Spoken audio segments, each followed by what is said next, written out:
இயேசு கிறிஸ்துவுக்குள் மிகவும் பிரியமான திருச்சபை மக்களே, நன்மையான காலை வேளையிலே கர்த்தருடைய ஆலயம் தேடி வந்திருக்கிறவளே, முகநூலில் இணைந்திருக்கிறவளே, உங்கள் யாவரையும் கர்த்தருடைய விலையேறப்பட்ட நாமத்திலே இந்த அருமையான நாளின் காலை தொழுகைக்கு அன்போடு வாழ்த்தி வரவேற்கிறேன்.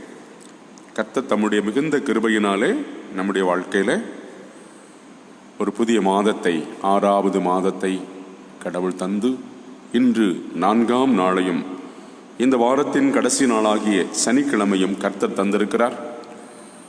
ஒவ்வொரு நாளும் அற்புதமாக நம்மை வழிநடத்துகிற கடவுளுக்கு நன்றி சொல்லி இந்த நாளையும் ஆண்டவர் ஆசீர்வதித்து தரும்படி ஜெபத்தோடு இந்த நாளின் தொழுகை ஆரம்பிப்போம். ஆண்டவர் நமக்கு துணையாக இருந்து நம்மை நேர்த்தியாக ஆசீர்வதிப்பாராக. ஆமென். ஜெபம். உன்னதமானவரின் மறைவில் இருக்கிறவன் சர்வ வல்லவரின் நிழலில் தங்குவான். நான் கர்த்தரை நோக்கி, நீர் என் அடைக்கலம், என் கோட்டை, நான் நம்பியிருக்கிற என் கடவுள் என்று சொல்லுவேன். ஆம், அன்பின் ஆண்டவரே, எங்களை நேசிக்கிறதான நல்ல பிதாவே, அருமையான ஆசீர்வாதமான ஒரு புதிய நாளை எங்களுடைய வாழ்க்கையில் நாங்கள் காணும்படி கர்த்தர் எங்களுக்கு உதவி செய்திருக்கிறேன். இதோ வருஷத்தை நன்மையினால் முடிசூட்டுகிற கடவுள் 6ஆம் மாதம் இன்று 4ஆம் தேதியை தந்திருக்கிறீர் சுவாமி. அதற்காக ஸ்தோத்திரம். கர்த்தர் எங்களோடு வருவீராக. கர்த்தருடைய ஆவியானவர் எங்களோடு பிரசன்னமாவீராக. எங்கள் ஒவ்வொருவருடைய இருதயத்தையும் உம்முடைய ஆவிக்குள்ளாக மூடி மறைப்பீராக. காலையிலே நடைபெறுகிற இந்த தொழுகையை ஆசீர்வதிப்பீராக. உம்முடைய நாமத்திற்கு மகிமையாகவும் எங்கள் ஒவ்வொருவருடைய வாழ்க்கைக்கு பிரயோஜனமாகவும் இருக்கும்படி கர்த்தர் உதவி செய்ய வேண்டும் என்று இயேசு கிறிஸ்துவின் நல்ல நாமத்தில் மிகுந்த தாழ்மையோடு ஜெபிக்கிறோம் எங்கள் நல்ல பிதாவே.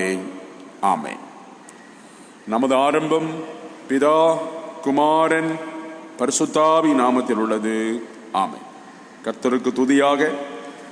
இந்த தொழுகைக்கு ஆரம்பமாக 65வது பாடலை பாடுவோம். முதல் 3 கவியையும் 6வது கவியையும் பாடுவோமாக.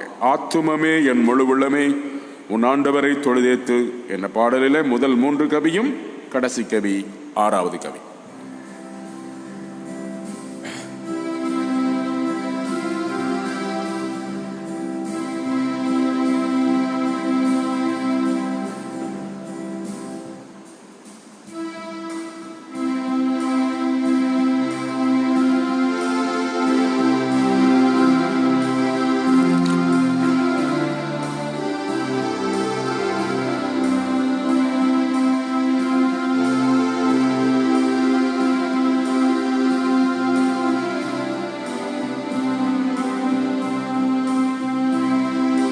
ஆத்துமமே என் முழு உள்ளமே உன் ஆண்டவரே தொழுதேத்து இந்நாள் வரை அன்பு வைத்தா ஆதரித்த உன் ஆண்டவரை தொழுதேத்து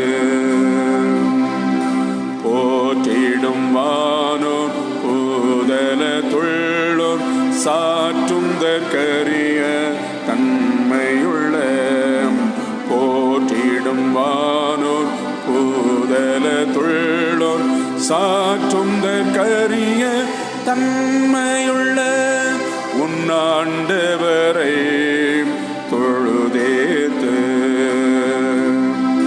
தலைமுறை தலைமுறை தாங்கும் வினோத உலகமும் தோன்றி ஒளியாத தலைமுறை தலைமுறை தாங்கும் வினோத உலகமும் தோன்றி ஒளியாத உன்னாண்டவரை தொழுதேத்து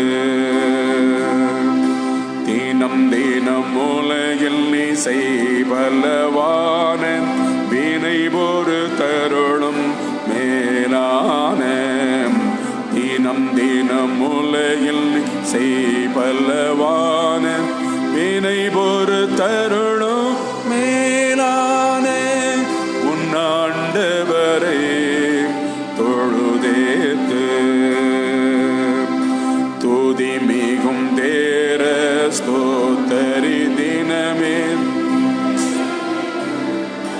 என் மனமே துதி மிகும் தேர ஸ்தோத்தரி தினமே இதயமே உள்ளமே என் மனமே உன்னாண்டவரே தொழுதேத்து ஆத்துமமே என் முழு உள்ளமே உன்னாண்டவரே தொழுதேத்து என் நாள் வரையம் உமை தாதரித்த உன்னாண்டவரே தொழுதேத்து. 15ஆம் சங்கீதத்தை யாவரும் சேர்ந்து வாசிப்போமாக. சங்கீதம் 15. கர்த்தாவே, உமது கூடாரத்தில் தங்குபவன் யார்? உமது பரிசுத்த பர்வதத்தில் வாசமாயிருப்பவன் யார்? உத்தமனாய் நடந்து நீதியை நடப்பித்து மனதார சத்தியத்தை பேசுகிறவன் தானே.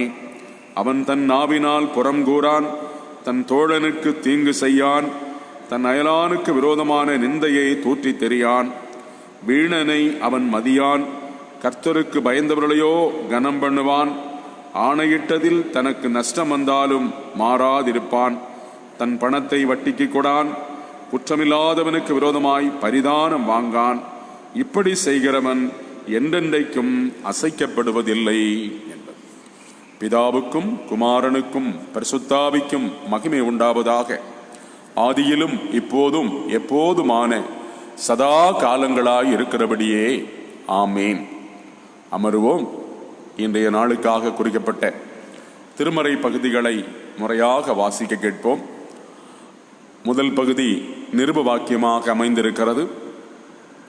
அது பவுலடியார் தீமோத்தேயுவுக்கு எழுதிய 2வது நிருபம் 2ஆம் அதிகாரம் வசனங்கள் 22 முதல் 26 வரையிலான வசனங்களிலே குறிப்பிடப்பட்டிருக்கிறது. 2 தீமோத்தேயு 2ஆம் அதிகாரம் வசனங்கள் 22 முதல் 26 வரை.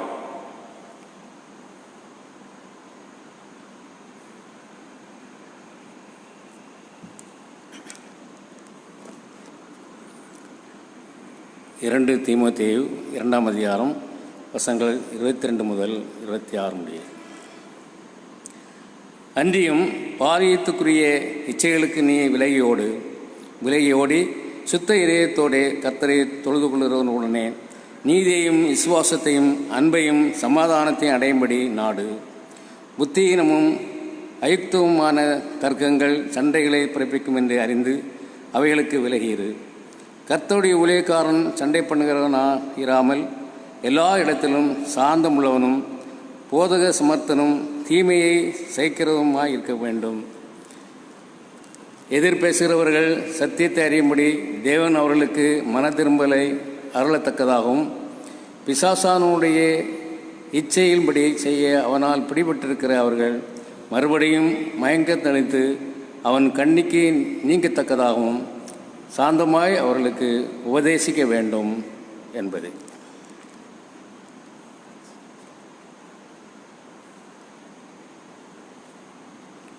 நிருப வாக்கியம் வாசிக்கட்டும். நற்செய்தி வாக்கியம் வாசிக்க அனைவரும் எழுந்திருப்பமாக. அது பரிசுத்த யோவான் என்பவர் எழுதின சுவிசேஷம் 6ஆம் அதிகாரம் வசனங்கள் 66 முதல் 71 வரை குறிப்பிடப்பட்டிருக்கிறது. யோவான் சுவிசேஷம் 6ஆம் அதிகாரம் வசனங்கள் 66 முதல் 71 வரை. அது முதல் அவருடைய சீஷரில் அநேகர் அவருடனே கூட நடவாமல் பின்வாங்கி போனார்கள். அப்பொழுது இயேசு 12 நோக்கி, நீங்களும் போய்விட மனதாயிருக்கிறீர்களோ என்றார். சீமோன் பேதுரு அவருக்கு பிரதியுத்தரமாக, ஆண்டவரே, யாரிடத்தில் போவோம்? நித்திய ஜீவ வசனங்கள் உம்மிடத்தில் உண்டே. நீர் ஜீவனுள்ள தேவனுடைய குமாரனாகிய கிறிஸ்து என்று நாங்கள் விசுவாசித்தும் அறிந்தும் இருக்கிறோம் என்றான். இயேசு அவர்களை நோக்கி, 12 உங்களை நான் தெரிந்து கொள்ளவில்லையா? உங்களுக்குள்ளும் ஒருவன் பிசாசாயிருக்கிறான் என்றார். சீமோனின் குமாரனாகிய யூதாஸ் காரியோத் 12 ஒருவனாயிருந்தும் தம்மை காட்டிக் கொடுக்க போகிறவனாயிருந்தபடியினால் அவனை குறித்து இப்படி சொன்னார் என்பது குறிக்கப்பட்டதான நற்செய்தி வாக்கியம் வாசித்தாயிற்று. திருமறை பகுதிகளை வாசிக்க கேட்ட நாம் அதற்கு மறுமொழியாக திரியேக கடவுளில் வைத்திருக்கும் விசுவாசத்தை அப்போஸ்தல விசுவாச பிரமாணத்தின் வாயிலாக நாம் சேர்ந்து அறிக்கை பண்ணுவோமாக. பரலோகத்தையும் பூலோகத்தையும் படைத்த சர்வத்திற்கும் அல்ல பிதாவாய கடவுளை விசுவாசிக்கிறேன். அவருடைய ஒரே பேரான குமாரனும் நம்முடைய ஆண்டவருமாகிய இயேசு கிறிஸ்துவை விசுவாசிக்கிறேன். இவர் பரிசுத்தாவினாலே கர்ப்பத்தில் உட்பவித்து கன்னிமரியாடத்தில் பிறந்து பொந்திய பிலாத்துவின் கீழ் பாடுபட்டு சிலுவையில் அறையுண்டு மரித்து அடக்கம் பண்ணப்பட்டார். பாதாளத்திறங்கி 3ஆம் நாள் மரித்தோந்து உயிர்த்தெழுந்தார். பரத்துக்கேறி சர்வத்திற்கும் அல்ல பிதாவாய கடவுளின் வலது பார்சல் வைத்திருக்கிறார். அவிடத்திலிருந்து உயிரோரையும் மரித்தோரையும் நியாயந்திருக்க வருவார். பரிசுத்த ஆவியானவரை விசுவாசிக்கிறேன். பொதுவான பரிசுத்த கிறிஸ்து சபையும் பரிசுத்தவான்களுடைய ஐக்கியமும் பாவ மன்னிப்பும் சரீர உயிர்த்தெழுதலும் நித்திய ஜீவனும் உண்டென்று விசுவாசிக்கிறேன். ஆமேன். அமருவோம். ஆண்டவருடைய வார்த்தைக்காக ஒரு நிமிடம் தலைவணங்கி ஜெபம் செய்வோம். எங்கள் கண்மலையும் மீட்பருமாயிருக்கிற அன்பின் கர்த்தாவே, எங்களை தாய் போல நேசிக்கிறவரும் தகப்பனை போல தூக்கி சுமக்கிறவருமாயிருக்கிற நல்ல கடவுளே, கிருபையாக தந்த அருமையான காலை வேளையிலே உம்முடைய தூய்மையும் மகிமையுமான திருமுகத்தை நோக்கி பார்க்கிறோம் சுவாமி. ஆண்டவர் எங்களை கண்ணோக்குவீராக, வசனத்தை கொண்டு எங்களோடு பேசுவீராக. நீர் விரும்புவதை செய்யத்தக்க, ஆம் ஆண்டவரே, நீர் விரும்புவதை நாங்கள் செய்யத்தக்கதான மகிமையான அனுபவத்தை, சுத்தமான இருதயத்தை கர்த்தர் எங்கள் அனைவருக்கும் தரும்படி எங்கள் ஆண்டவர் இயேசுவின் நாமத்தில் தாழ்மையோடு ஜெபிக்கிறோம். ஜெபம் கேளும் எங்கள் நல்ல பிதாவே. ஆமேன். கிறிஸ்து இயேசுவுக்குள் மிகவும் பிரியமானவளே, அருமையான காலை வேளையிலே கர்த்தர் தந்திருக்கிற 6ஆம் மாதம் 4ஆம் தேதி சனிக்கிழமையின் காலை வேளையிலே கடவுளுடைய அன்பும் இரக்கமும் அவருடைய நிறைந்த ஆசியும் சமாதானமும் நம்மை நிறைவாக நிரப்புவதாக. ஆமை. கர்த்தருடைய வார்த்தை இந்த காலை வேளையில நம்மை தேடி வருவது நமக்கு மிகவும் நம்மோடு அறிமுகமான ஆண்டவருடைய ஒரு வார்த்தை. சங்கீத புஸ்தகம் 51ஆம் சங்கீதம் 10வது வசனம். சங்கீதம் 51 வசனம் 10. தேவனே, சுத்த இருதயத்தை என்னிலே சிருஷ்டியும், நிலைவரமான ஆவியை என் உள்ளத்திலே புதுப்பியும் என்பது. Create in me a clean heart, O God, and put a new and right spirit within me என்று ஆங்கிலத்திலே சொல்லப்பட்டிருக்கிறது. கடவுளே, சுத்த இருதயத்தை என்னிலே சிருஷ்டியும், நிலைவரமான ஆவியை என் உள்ளத்திலே புதுப்பியும் என்பது. அருமையானவர்களே, அன்புக்குரியவர்களே, உலக திருச்சபை நாளைய தினத்திலே பரிசுத்தாவியானவர் ஊற்றப்பட்ட மகிமையான நாளை ஆசரிக்க இருக்கிறது. ஆம், பரிசுத்தாவியானவர் தாம் வாக்களித்தபடியே ஊற்றப்பட்ட நாள் இறங்கி வந்து, அபிஷேகமாக இறங்கி வந்து அத்தனை பேர் மேலும் இறங்கின அந்த அற்புதமான நாளை உலகமே எதிர்பார்த்து கொண்டிருக்கிறது. அதற்காக நம்முடைய ஆண்டவராகிய இயேசு கிறிஸ்துவின் உயிர்த்தெழுதலின் நாட்களில் இருந்து இந்த நாளை நாம் எதிர்பார்த்து கொண்டிருக்கிறோம். அப்படிப்பட்ட அந்த மகிமையான நாளுக்கு முந்திய நாளிலே காலை வேளையில் கர்த்தருடைய ஆலயம் தேடி வந்திருக்கிற நமக்கு ஆண்டவருடைய வார்த்தை வருகிறது. கடவுளே, சுத்த இருதயத்தை என்னிலே சிருஷ்டியும் நிலைவரமான ஆவி என் உள்ளத்திலே என்ன செய்யும்?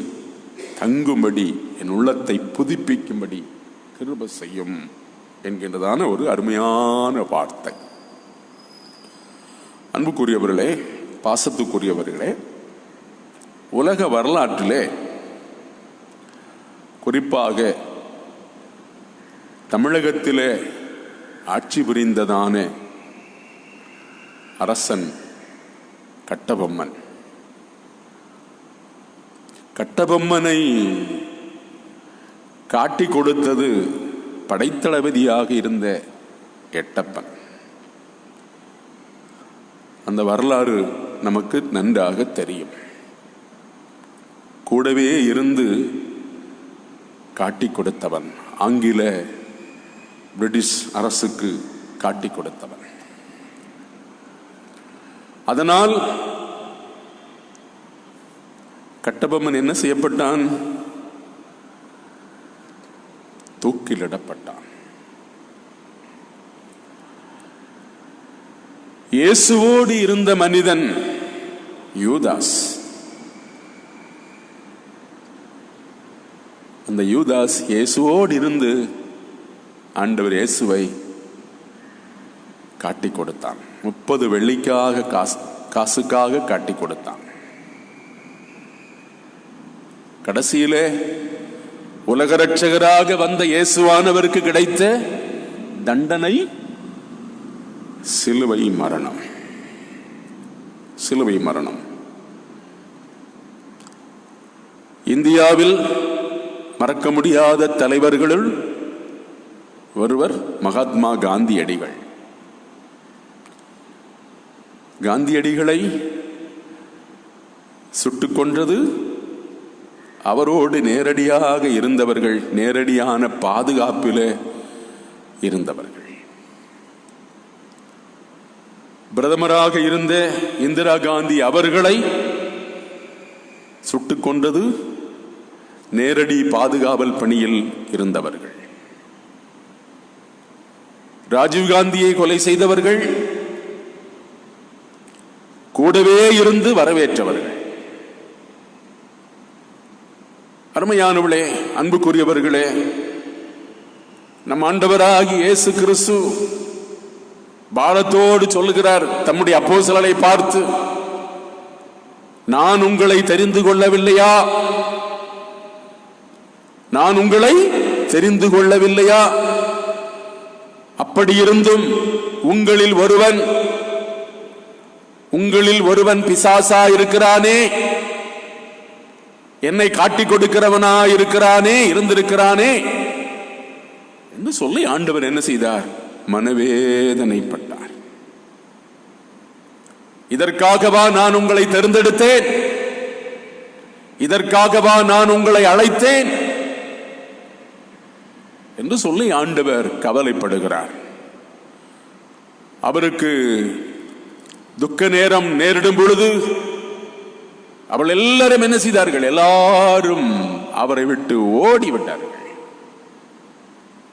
நீங்கள் எல்லாரும் என்னை தன்னந்தனியாக விட்டுவிடும் காலம் வரும் என்று ஆண்டவர் சொன்னார். அதுபோல எல்லாரும் ஓடிவிட்டார்கள்.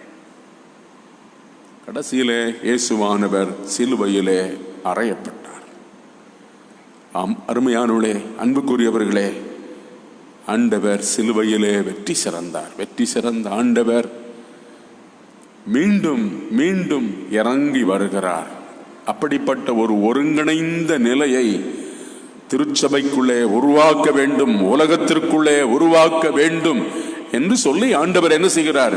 இறங்கி வருகிறார். ஆம், அப்படி இறங்கி வருகிற ஆண்டவர் என்ன சொல்லுகிறார்? நீங்கள் எல்லாரும் நகரத்தை விட்டு போகாமல் அங்கேயே அமர்ந்திருங்கள் என்று சொல்லி ஆண்டவர் கேட்டுக்கொள்கிறார். அவர்கள் இருக்கிறார்கள், ஒருங்கிணைந்த உள்ளத்தோடு இருந்தார்கள். ஆவியானவர் இறங்கி வந்தார், அத்தனை பேர் மேலும் நிரப்பினார். ஆம், அருமையான நண்டுடி மக்களே, அன்புக்குரியவர்களே, ஆவியான தேவன் நம்மில் இறங்கி வர, நம்மை ஆட்கொள்ள, ஆவியானவருடைய செயல், அவர் விரும்புகிற அற்புதமும் அதிசயமான செயல்கள் நம்மிலிருந்து வெளிப்பட ஆண்டவர் இந்த காலை வேளையிலே விரும்புகிறார். ஆகையினால் தாவீதரசனை கொண்டு கடவுள் நமக்கு சொல்லுகிறார், கடவுளே, சுத்த இருதயத்தை என்னிலே சிருஷ்டியும், நிலைவரமான ஆவி என் உள்ளத்தை புதுப்பிக்க கிருபை செய்யும் என்று சொல்லி. அருமையான என் ஆண்டவருடைய மக்களே, அன்புக்குரியவர்களே, ஆண்டவரும் சொன்னார். மத்தேயு சுவிசேஷம் 5ஆம் அதிகாரம் 8வது வசனத்திலே சொன்னார், இருதயத்தில் சுத்தமுள்ளவர்கள் பாக்கியவான்கள், அவர்கள் கடவுளை தரிசிப்பார்கள். ஆம், ஆவியானவர் இறங்கி நம்மிலே குடிகொண்டிருக்க வேண்டுமேயானால், ஆவியானவருடைய வல்லமையான கிரியைகள் நம்மிலிருந்து வெளிப்பட வேண்டுமேயானால், நம்முடைய இருதயம் என்ன செய்யப்பட வேண்டும்? சுத்திகரிக்கப்பட வேண்டும், சுத்தமாக்கப்பட வேண்டும். பவுலடியார் சொன்னார், ரோமர் 6ஆம் அதிகாரத்திலே சொன்னார், நான் நன்மை செய்ய விரும்புகிறேன், நல்லதையே செய்ய விரும்புகிறேன், ஆனாலும் எனக்குள் குடிகொண்டிருக்கிற வேறொரு ஆவியை நான் காண்கிறேன். வேறொரு ஆவியை நான் காண்கிறேன். நான் விரும்புகிற நன்மையை செய்யாமல் என் தேவனாகிய கர்த்தர் வெறுக்கிற தீமையவே நான் செய்கிறேன் என்று சொல்லி என்ன செய்கிறார்? தன்னுடைய யதார்த்தமான நிலையை குறித்து அவ்வளவு பாரப்படுகிறார். ஆம், அருமையான என் ஆண்டவருடைய மக்களே, அன்புக்குரியவர்களே, மார்க்கு சுவிசேஷத்திலும், மார்க்கு சுவிசேஷம் 7ஆம் அதிகாரம் 21 வசனங்களிலிருந்து நாம் வாசிக்கும் போது, மனுஷனுடைய இருதயத்திலிருந்து பொல்லாத சிந்தனைகளும் என்ன செய்கிறது? விபச்சாரமும், வேசித்தனமும், அசுத்தமும், காமவிகாரமும், எல்லா வகையான பொல்லாப்பும் என்ன செய்கிறது? இருதயத்திற்குள் இருந்து வருகிறது. அதை கலாத்தியருக்கு பவுலடியார் எழுதும்போது சொல்லுகிறார் 5ஆம் அதிகாரத்திலே, ஆம், இருதயத்தின் மனுஷனுடைய இருதயத்திலிருந்து பொல்லாத சிந்தனைகள் என்ன செய்கிறது? வெளிப்படுகிறது என்று சொல்லி. ஆனால் ஆண்டவர் இந்த காலை வேளையிலே ஆவியானவர் விரும்புகிறார், நம் அனைவருடைய இருதயமும் சுத்தமான இருதயமாக இருக்க வேண்டும். ஏனென்று சொன்னால், இந்த இருதயத்திற்குள் தான் எல்லா வகையான கேடுபாடுகளும், கெடுக்கிற எண்ணங்களும், காட்டி கொடுக்கிற எண்ணங்களும், கொலை செய்கிற தீய சக்திகளுக்குரிய எண்ணங்களும் எல்லாம் மனுஷனுடைய இருதயத்திற்குள் தான் இருக்கிறது. ஆகையினால்தான் தாவீதரசன் கேட்டார், ஆண்டவரே, சுத்த இருதயத்தை என்னிலே சிருஷ்டியும், நிலைவரமான ஆவி என் உள்ளத்தை புதுப்பியும் என்று சொல்லி.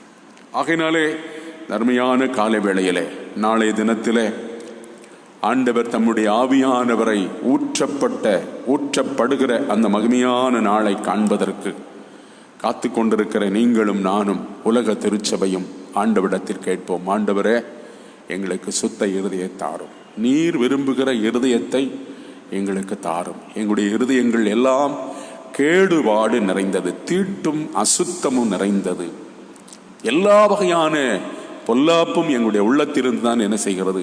வெளிப்படுகிறது. அப்படிப்பட்ட குணங்களெல்லாம் எங்களை விட்டு மாறட்டும். ஆவியானவர் எங்களில் இறங்குவீராக. நீர் விரும்புகிற வல்லமையான காரியங்களில் எங்களில் வெளிப்பட உம்முடைய ஆவியினால் எங்களை நிரப்புவீராக என்று சொல்லி நம்மை அர்ப்பணித்து அதற்காக ஆயத்தப்படுவோம். ஆவியான தேவன் நமக்கு துணையாக இருந்து நம்மை நிறைவாக ஆசீர்வதிப்பாராக. ஆமென். எல்லா புத்திக்கும் மேலான தேவ சமாதானம் நம்முடைய இருதயங்களையும் சிந்தனையும் கர்த்தராகிய கிறிஸ்து இயேசுவுக்குள் நித்தமும் காத்து நடத்துவதாக. ஆமென். 115வது பாடலிலே முதல் 3 கவிகளை பாடுவோம். இயேசு கிறிஸ்துவே உலகத்தில் என்ற பாடலிலே முதல் 3 கவிகள்.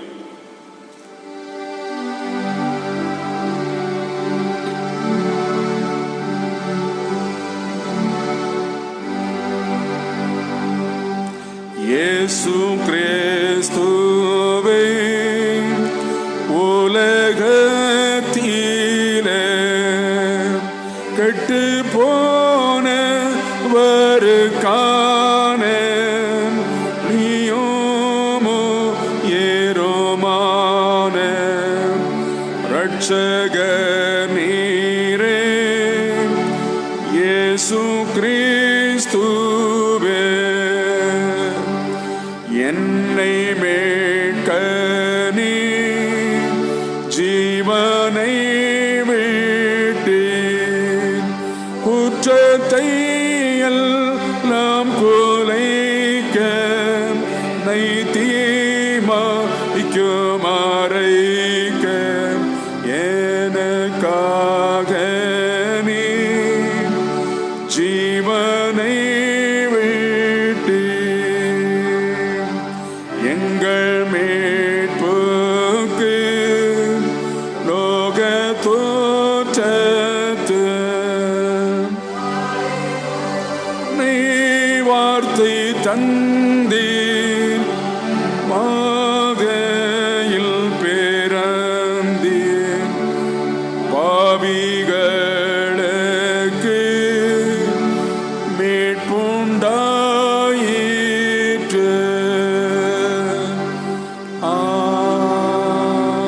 ஆமென். ஜெபம் செய்வோம். கடவுளே, சுத்த இருதயத்தை என்னிலே சிருஷ்டியும், நிலைவரமான ஆவியை என் உள்ளத்தை புதுப்பியும். ஆம் அன்பின் ஆண்டவரே, அருமையான காலை வேளையை தந்தமைக்காக உமக்கு ஸ்தோத்திரம். இந்த நாளையும் இந்த நாளின் தொழுகையும் ஆண்டவர் கண்ணோக்கி இருக்கிறீர் சுவாமி, அதற்காக ஸ்தோத்திரம். உம்முடைய திருமுகத்தை தரிசிக்கும்படி காலையிலே எங்களை எழுப்பி கொண்டு வந்து சேர்த்த பெரிய கிருபைக்காக ஸ்தோத்திரம். ஒவ்வொருவரும் வர முடியாத அநேக ஜனங்கள் ஆண்டவரே, ஆவியானவரே, முகநூலில் இணையும்படி கிருபை செய்திருக்கிறீர், அதற்காக ஸ்தோத்திரம். நல்ல தகப்பனே, ஆவியானவரே, உம்முடைய வார்த்தையின்படி, உம்முடைய வசனங்களின்படி யதார்த்தமான இருதயத்தை எங்களுக்கு தருவீராக. எல்லா வகையான கேடுபாடுகளும் நிறைந்திருக்கிற எங்களுடைய இருதயத்தை கர்த்தர் பரிசுத்தப்படுத்துவீராக. உம்முடைய இரத்தத்தால் எங்களை பரிசுத்தப்படுத்தி, உம்முடைய ஆவியினால் எங்களை சுத்திகரித்து, வல்லமையுள்ள ஆவியினால் எங்களை நிரப்பி, நீர் விரும்புகிற வல்லமையான செயல்களை, மகிமையான காரியங்களை நாங்கள் செய்யும்படி உம்முடைய ஆவியினால் எங்களை பலப்படுத்தும். உம்முடைய கிருபை வரங்களால் எங்களை நிரப்பி அருளும் சுவாமி. உமக்கு கோடான கோடி ஸ்தோத்திரம், உமக்கு கோடான கோடி ஸ்தோத்திரம். காலை வேளையில கர்த்தருடைய ஆலயம் தேடி வந்திருக்கிற அருமையான பெற்றோர்கள், ஆண்டவரே, ஆவியானவரே, தாய்மார்கள், சகோதர சகோதரிகள், பிள்ளைகள் எல்லாருக்காக ஜெபிக்கிறோம். யாவர் மேலும் அது கிருபை தங்குவதாக. அனைவரையும் உம்முடைய ஆவியினால் நிரப்புவீராக சுவாமி. உமக்கு கோடான கோடி ஸ்தோத்திரம், உமக்கு கோடான கோடி ஸ்தோத்திரம். நல்ல தகப்பனே, இந்த நாள் முழுவதும் அது கிருபை எங்களை அதிகமாக நிரப்புவதாக. எல்லா வகையான தீமைக்கும் தீங்குகளுக்கும் கர்த்தர் எங்களை விலக்கி காப்பீராக. இன்றைய தினத்திலே தங்களுடைய பிறந்த நாட்கள் மற்றும் திருமண நாட்களை நினைவு கூறுகிற எல்லா மக்களுக்காக நாங்கள் ஜெபிக்கிறோம். கடவுள் அவர்களை நிறைவாக ஆசீர்வதித்தருளும். பல்வேறு வகையான பலவீனங்களோடு சுகவீனங்களோடு ஆண்டவரே, மருத்துவமனையிலே தங்கி சிகிச்சை பெறுகிறவர்கள், வீடுகளில் இருக்கிறவர்கள், இப்படிப்பட்ட மக்களுக்காக ஜெபிக்கிறோம். எல்லாருக்கும் கர்த்தர் நன்மை செய்வீராக, கிருபை செய்வீராக கர்த்தாவே. ஆமாண்டவரே, ஒவ்வொருவருடைய இல்லத்திலும் உள்ளத்திலும் இருக்கிற எல்லா வகையான ஆண்டவரே தீய சக்திகளையும் மாற்றி, ஒவ்வொரு குடும்பத்திலும், ஒவ்வொரு வீட்டிலும், ஒவ்வொரு இருதயத்திலும் அமைதியும் சமாதானமும் நிலவும்படி கர்த்தர் உதவி செய்ய வேண்டும் என்று கெஞ்சி மன்றாடுகிறோம் கர்த்தாவே. இன்றைய நாளையும் இன்றைய நாளின் எல்லா பணிகளையும் கடவுள் தொடர்ந்து ஆசீர்வதியும். ஆலயத்திலே குறிப்பாக அருமையான குழந்தைகளுக்கென்று நடைபெறுகிற விடுமுறை வேதாகம பள்ளி ஊழியத்தை ஆண்டவருடைய கரங்களிலே வைக்கிறோம். ஆண்டவர் பிள்ளைகளையும் அனுப்புகிற பெற்றோர்களையும் பயிற்றுவிக்கிற ஆசிரியர்களையும் நிறைவாக ஆசீர்வதித்தருளும். நன்மையாலும் கிருபையாலும் நிரப்பியருளும். இந்த நாளின் காலை முதல் மாலை வரை உமது பிரசன்னம் எங்களை விட்டு மாறாதிருக்கட்டும். பல்வேறு வகையான வேலைகளுக்கு, தொழில்களுக்கு, அலுவல்களுக்கு புறப்பட்டு போகிற எல்லா மக்களையும் கடவுள் பாதுகாத்துக் கொள்ளும். துதியும் கனமும் மகிமையும் உமக்கே செலுத்தி இயேசுவின் நாமத்தில் எங்களை அர்ப்பணித்து தாழ்மையோடு ஜெபிக்கிறோம். ஜெபம் கேளும் ஜீவனுள்ள நல்ல பிதாவே, ஆமென். பரமண்டலங்கள் இருக்கிற எங்கள் பிதாவே, உம்முடைய நாமம் பரிசுத்தப்படுவதாக, உம்முடைய ராஜ்யம் வருவதாக, உம்முடைய சித்தம் பரமண்டலத்திலே செய்யப்படும் போல பூமியிலையும் செய்யப்படுவதாக. அன்றென்று வேண்டிய ஆகாரத்தை எங்களுக்கு தாரும். எங்கள் கடனாளிகளுக்கு நாங்கள் மன்னிக்கிறது போல எங்கள் பாவ கடன்களை எங்களுக்கு மன்னியும். எங்களை சோதனைக்கு உட்பட பண்ணாமல் தீமையினுடைய ரட்சித்தருளும். ராஜ்யமும் வல்லமையும் மகிமையும் என்னென்றேக்கும் உடையவைகளே, ஆமென். ஆசீர்வாதம்.